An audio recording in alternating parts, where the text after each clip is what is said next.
मुझे तूने मालिक सब कुछ दिया है, तेरा शुक्रिया है। आज आत्मदे ब्राह्मण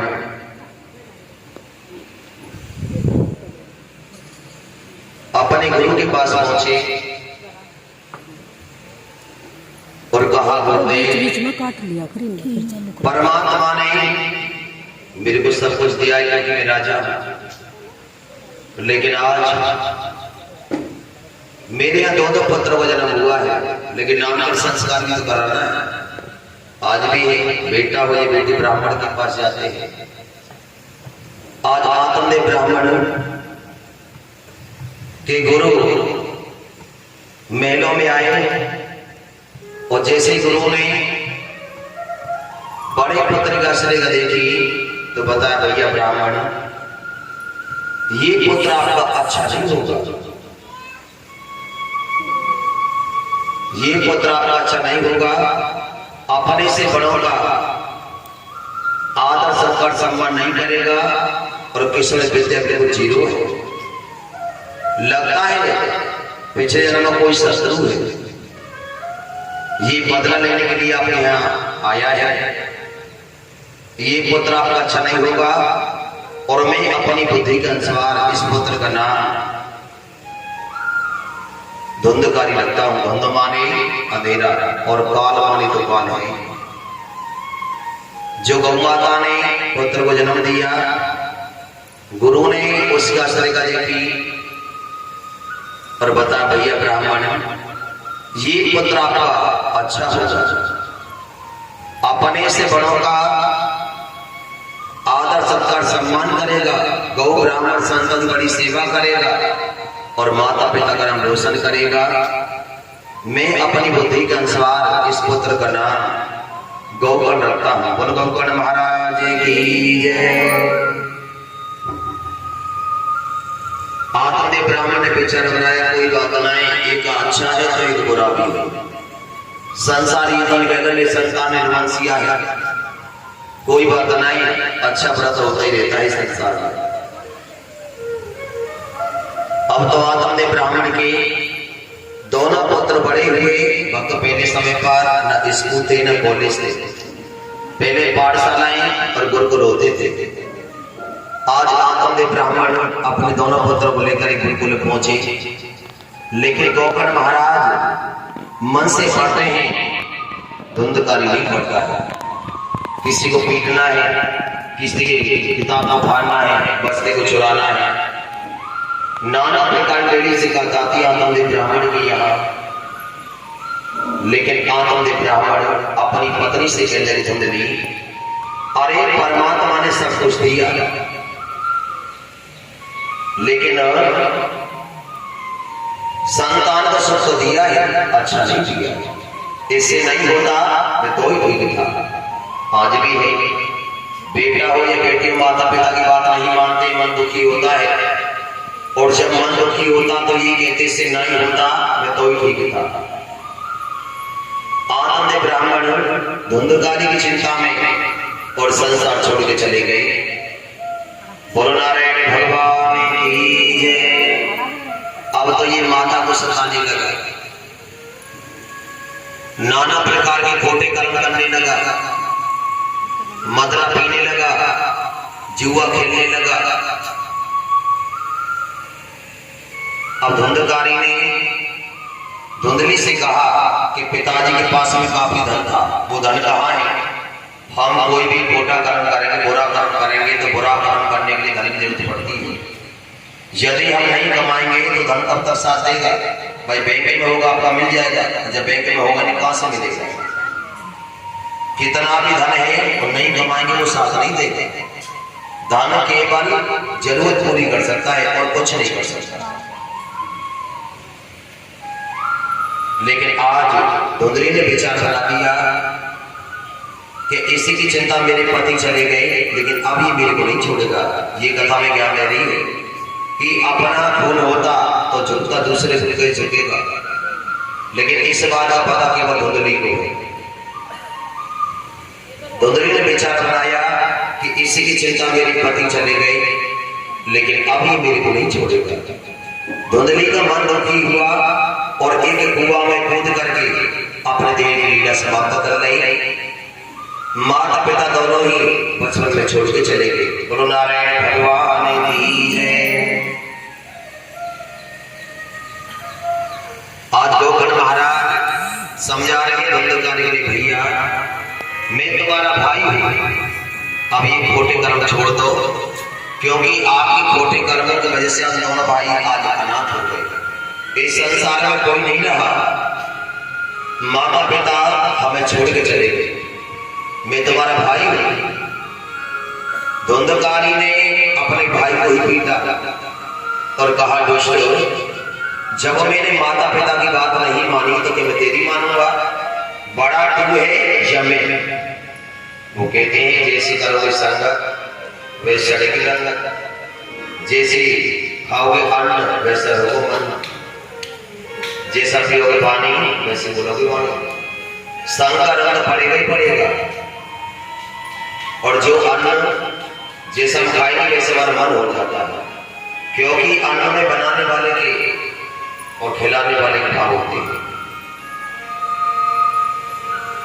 आज गोकर्ण महाराज ने विचार बना लिया, इसका साथ छोड़ने मेरे को फायदा होगा, क्योंकि अभी मेरे को नहीं छोड़ेगा, मेरे जाने के बाद हो सकता है सुधर भी जाए। गोकर्ण महाराज बियाबान जंगल की ओर चले और बियाबान जंगल में एक कुटिया में पहुंचे और कुटिया की स्थिति घास का भगवान। इधर ये धुंधकारी अकेला रह गया, अकेला रह गया। राजा के राजकोष से पहुंचा, इसे धन चुराया और अपने घर ले आया। रात्रि समय पर बेसियों के अड्डे में पहुंचा और 5-7 बेसियों को अपने घर ले आया और स्वयं मदरा पीकर चारपाई पर लेट गया। धुंधकारी ने उन बेसियों से कहा कि मेरे पास धन की कमी नहीं, जितना भी आपको धन चाहिए उतना धन ले लो, लेकिन आपको मेरे साथ ही रहना है। उन बेसियों ने देखा कि ये धन तो किसी राजा का है और राजा को पता चलेगा तो हमको दंड देगा।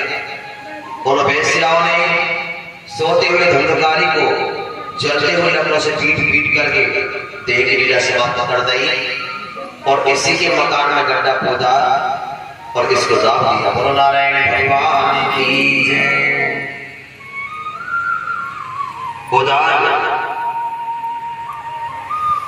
गोकर्ण महाराज भास्कर भगवान के सामने हाथ जोड़े खड़े हो गए और कहा, गुरुदेव, आज भाई के खोटे कर्मों की वजह से माता पिता हमारे पीछे नहीं रहे, लेकिन मेरे मन का भाव है कि आप मेरे को अपना शिष्य बनाएं और संसार का ज्ञान कराएं कि ये संसार क्या है। इस दुनिया में मेरा कोई नहीं रहा। गोकर्ण महाराज जब रोने लगे तो भास्कर भगवान समझा रहे, गोकर्ण, रोने से काम नहीं चलेगा, आप चिंता मत करो, मैं आपको हर प्रकार का ज्ञान कराऊंगा। गोकर्ण महाराज कह रहे, गुरुदेव, मैं जानना चाहता हूं कि संसार में हर जीव आता है लेकिन अंत में वापस में चला जाता है। भास्कर भगवान समझा रहे, गोकर्ण, यहां कोई किसी का नहीं होता है, यहां कौन किसी का है? हम ये कहते हैं, आप ही कहते हैं कि परिवार मेरा है, बेटा मेरा है, बेटी मेरी है, भाई मेरा है, बहन मेरी है, पत्नी मेरी है। जब ये परिवार मेरा है तो मेरे मरने के बाद में साथ क्यों नहीं जाता है? साथ में तो जाता है, डर लगता है। इंसान से कोई प्रेम नहीं करता है, इंसान के कर्मों से प्रेम होता है। ये बेटी बेटा, भाई बहन, पत्नी, ये क्या है? ये कर्जा है। भास्कर भगवान समझा रहे हैं, गोकर्ण, ये कर्जा है। जिस समय आत्मा धर्मराज के यहाँ से आती है, नाना प्रकार की संकल्प करता है, प्रभु नीचे भेजो, मैं तुम्हारे नाम का गुणगान करूंगा, मैं तुम्हारा नाम लूंगा, लेकिन यहाँ पर सब भूल जाता है, ये मेरा, वो मेरा। अरे अपना तो शरीर भी नहीं है, ये किराए का है। जैसा कि एक मकान बनाते हैं और मकान रेंट पे लेते हैं, मकान का किराया भी देना है और प्लस लाइट का बिल भरना है। लाइट का बिल भी देना पड़ेगा। और इस शरीर का किराया क्या है कि जितना समय मिलता है उतना समय परमात्मा का नाम ले और परमात्मा का धन्यवाद कर, प्रभु जितना तूने मेरे को दिया है उतनी मेरी औकात से ज्यादा दिया है। जो भी अपने हाथों से दान पुण्य बने ये अपना कर्म कर, ये अपनी कर्म की पूंजी है। हर चीज बढ़ जाती है लेकिन कर्म कोई नहीं बढ़ता है। एक माता पिता 4 पुत्र को जन्म देते हैं, माँ एक है पिता एक है, लेकिन 4 पुत्र के कर्म एक नहीं हो सकते। भास्कर भगवान समझा रहे गोकर्ण, ये बेटा बेटी अपने नहीं होते हैं, ये कर्जा है। कर्जा पूरा होने के बाद मरता है तो ये शरीर मरता है, आत्मा कभी नहीं मरती है। ये शरीर को हमने माता के गर्भ में धारण किया है और इस शरीर को यही छोड़ना है। ये शरीर मिट्टी का है, मिट्टी मिलना है। आत्मा अजर और अमर है। आत्मा का ये शरीर एक वस्त्र है। आपने जब से जन्म लिया है आपको पता है कि मैंने कितने तरह के वस्त्र पहने हैं। ऐसे ही आत्मा का विषय होता है कि आत्मा इस संसार में कितनी बार आई और कितनी बार चढ़ेगी, याद नहीं रहा। आत्मा अजर और अमर है। कर्जा शरीर के ऊपर है, मरता है, शरीर मरता है, आत्मा कभी नहीं मरती है। लेकिन आज भास्कर भगवान समझा रहे हैं गोकर्ण,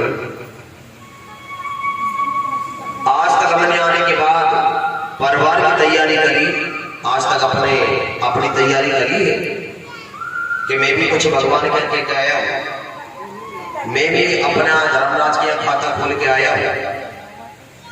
यहाँ बैंक में खाता खोलते हैं, ऐसे हमारे कर्मों का खाता होता धर्मराज के यहाँ। जिस समय आत्मा आती है खाता खोल के आती है, इतने साल बाद लौटूंगा, ये दिन होगा, ये तारीख होगी। लेकिन आने की सभी को पता है, जन्मदिन मनाते हैं कि इस दिन आएगा, ये डेट होगी, ये तारीख होगी और यहाँ जन्म होगा। जाने की पता है कहाँ जाएगा, कैसे जाएगा, कब जाएगा, ये तो केवल परमात्मा को पता है। लेकिन वहां से आने के बाद यहाँ संसार की जब हवा घुसती शरीर के अंदर, माता के गर्भ से जब जीव आता है निरोगी काया होता है, और जब यहाँ की हवा शरीर के अंदर घुसती है नाना प्रकार बीमारी बच जाती है। तेरा मेरा फट जाता है, ये मेरा वो मेरा, अपना तो शरीर भी नहीं है, किराए का है। जिंदगी 2 दिन की है, आना और जाना, लेकिन आने की पता है, जाने की किसी को नहीं पता। और गोकर्ण महाराज को भास्कर भगवान समझा रहे, गोकर्ण नाना प्रकार के संकल्प करता है जिस समय आता है।